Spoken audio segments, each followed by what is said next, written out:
네, 한 주의 새 아침이 밝았습니다. 안녕하세요. 토마토 모닝쇼 김수경입니다. 이번 주 시장의 관전 포인트는 실적 그리고 스페인입니다. 미국 기업들도 이제 실적을 공개를 하게 되는데요. 9일 알코아를 시작으로 해서 본격적인 어닝 시즌이 개막하게 됩니다.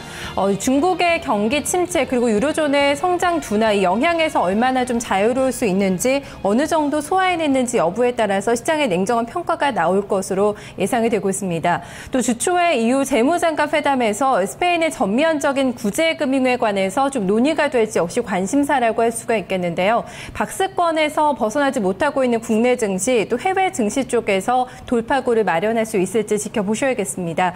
일단 지난 주말 마감된 해외 증시의 흐름부터 정리를 해보겠습니다. 김민지 기자입니다. 네, 지난 주말 뉴욕 증시는 실업률 하락이라는 재료 속에서도 혼조 마감했습니다. 3대 지수 가운데 다우존스 지수만이 상승권에서 거래 마감됐는데요. 0.26% 오름폭을 기록했고요. S&P 500 지수가 0.03%, 나스닥 지수가 0.42% 하락으로 거래를 각각 마감했습니다. 다우존스를 좀 살펴보신다면 오전장이 오후장보다 더 탄력이 좋았습니다. 무엇보다도 오바마 대통령 취임 이후 처음으로 실업률이 8%를 하회하는 7.8을 기록한 것으로 나타나면서 투자 심리가 상당히 안정된 모습을 보였는데요. 하지만 장 후반으로 갈수록 차익 실현 매물이 출회된 탓에 뒷심 부족을 결국 드러내고야 말았습니다. 상승폭 둔화되면서 거래 마감했고요. 업종별로 보신다면 통신업종 제외하고 일제히 상승권에서 마감됐습니다. 통신업종은 0.25% 하락으로 거래 마감했고요. 기초소비재고는 1.05% 상승을, 에너지업종 0.32% 올랐습니다. 다우존스 구성하는 30개 종목 가운데 이날 변동성이 가장 컸던 종목은 뱅크 오브 아메리카입니다. 장중에 2% 이상의 상승률을 보이기도 했지만 결국은 1%가량의 하락률을 보이면서 이날 거래 마감했고요.